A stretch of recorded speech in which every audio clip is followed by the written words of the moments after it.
It's finally happening. A big revelation is set to happen in Elite Dangerous this Thursday. Meanwhile, the servers are down in prep for a new release, which unfortunately is going to bring a pay-to-win into Elite Dangerous in a very obvious way. And also this week, Frontier released a bunch of new stats on the game. So, what's this big revelation about? Well, any of you who have been following Elite for a while will be well aware of the somewhat big story centered around the star system HIP 87621.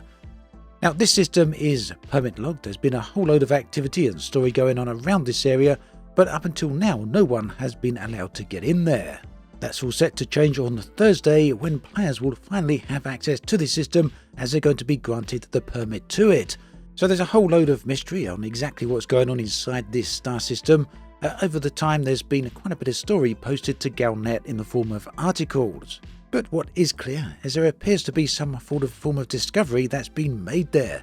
This is what the latest Galnet update actually said about that. And this is coming from one of the in-game factions, the Octobia Consortium, who actually control the permit right now. And they're about to grant access to everyone for that. So this is what they said. They say, we have done nothing but preserve our discovery within HIP 87621 for security and scientific purposes. The continued encroachment of superpower and corporate interests sets a dangerous precedent that can only have a detrimental effect to other independent entities that have operate claimed systems. I hope that our decision to allow commanders to enter this system is accepted as a sign of good faith. Our work is legal, ethical, and in full accordance with all relevant interstellar directives regarding the study of local flora. So there's another pretty big hint right at the end there that all of this is in some way connected to exobiology, which of course is a gameplay loop that currently allows you to go scan various different plants that you can find on planetary surfaces. Now naturally, there's a lot of speculation on this, including a complete overhaul on the exobiology system. I'm not entirely convinced that's going to happen at this point, but you never know, maybe. I'm largely cynical about that because Frontier have now announced their next big update is not about exobiology. It's instead about military operations that will be releasing in 2026. So whatever's going on in this star system is not directly connected to the big update, but it could be something else, some other gameplay purpose. That said, it may not necessarily be new gameplay. Other theories suggest that instead of that, there's actually a new flora that's been found on various different planetary surfaces within that star system. And it will be our task to go in perhaps and scan all of that. So my recommendation here, for now at least, is to keep your hype in check, to keep your anticipation, not too hyped up. There's good possibility here that it could be something very interesting because yes, Frontier have spent a lot of time building up to this, but also we know that this isn't directly connected to the next big update. So maybe something in the mid-ground there, we'll have to see.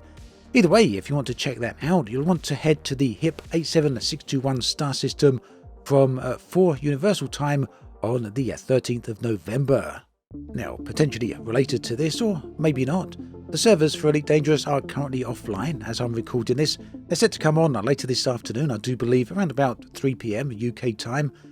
The servers are offline to apply what Frontier are calling the dodecahedron update. So this is the release of the brand new station, the brand new space station, that's shaped much like the original stations from the earlier Elite games. You can see on screen right here what those stations are actually going to look like, and these are purchasable for ARX currency from the Elite Dangerous store. They're currently priced at 50,000 ARX, or they will be once they release, and that prices them around about the £23 price point, which is, in my opinion, fairly expensive for something you don't directly own in the game. This is just a station that is attributed to you. We don't have any control over it any more so than anyone else. Although you do of course get to choose where it's situated thanks to the new colonization system released early in this year. So you can claim the star system and then choose where this dodecahedron space station is going to be built. But also, and here's the thing, this is fundamentally opening up pay to win for Elite Dangerous. Why, might you ask? Well, here's what Frontier have to say. This is from their current patch notes released today. The station is purchasable for 50,000 ARX, and that grants an instant build credit which can be used to complete its construction effort once. So in other words, you pay your 50,000 ARX, your £23. What will happen is you're about to use that, you'll get some type of voucher I guess, that will allow you to build a station instantly. And that means you'll be bypassing all the resource collection and delivery. The entire gameplay grindy loop to construct the station will go down to 0. You'll have to do nothing whatsoever, and the construction queue for that station will be at 0. It will be instantly completed. So some of you may be thinking this isn't pay to win, what the heck am I on about? Because it's Elite Dangerous, you don't actually win anything with a player buying a space station. So let's look at it another way. If you're going to be that picky about the term, we can also call it pay to skip. You're literally paying a lot of money here to skip big chunks of gameplay. A lot of people said that would never happen when Frontier introduced ships for the first time. They said Frontier had no intents on going the pay-to-win direction, they're just selling spaceships. But you know, well, it was pretty obvious, it's a slippery slope, and Frontier were pretty clearly going to go in that direction. Some of you may still disagree on this principle that this is pay-to-win, but at the end of the day, once a company starts charging money to skip gameplay, then they've opened the floodgates, it's already a done deal. Let's see where this one goes though. It was kind of the second controversy about this ship, or this station rather. The first being that the station was only going to be purchasable for ARX currency, that you wouldn't be able to unlock it in the game. People kind of kicked off about that one, understandably, and Frontier did backtrack on that pretty quickly. There is going to be a time lock on this one, it's going to be buyable for real world money.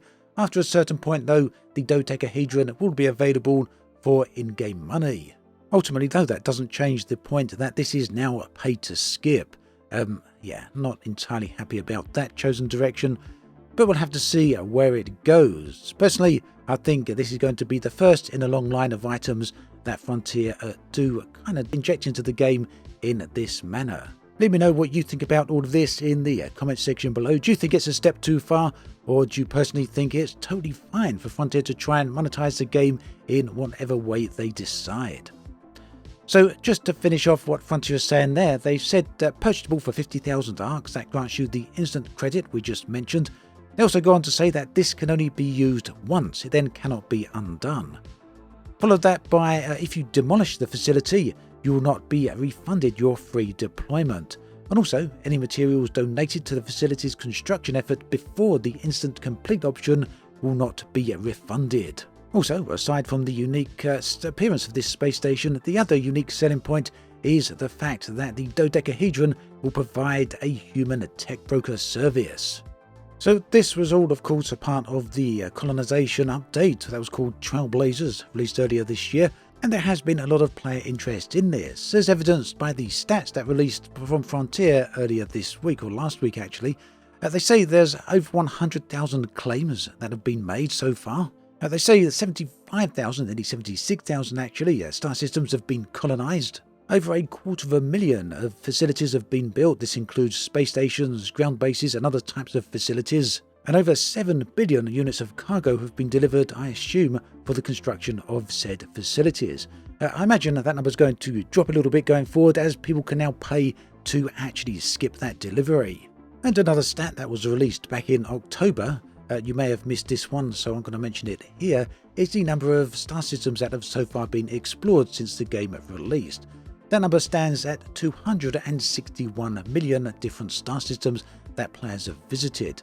That accounts for approximately 0.0653% of the total galaxy. Now we know that the game has 400 billion different star systems, and assuming the current rate of progress of exploration, it'll take players around about 37,000 years to explore the entire galaxy. So yeah, that's never going to happen. Interesting though to see that this progress is still ongoing. So that brings us to an end of this video. A whole bunch of different things to discuss there. Do let me know your thoughts about all of this in the comment section, specifically your thoughts on the pay to skip issue. Love to hear from you. Do watch the other video on the screen right here. Thanks for watching. Take care, and I'll catch you next time.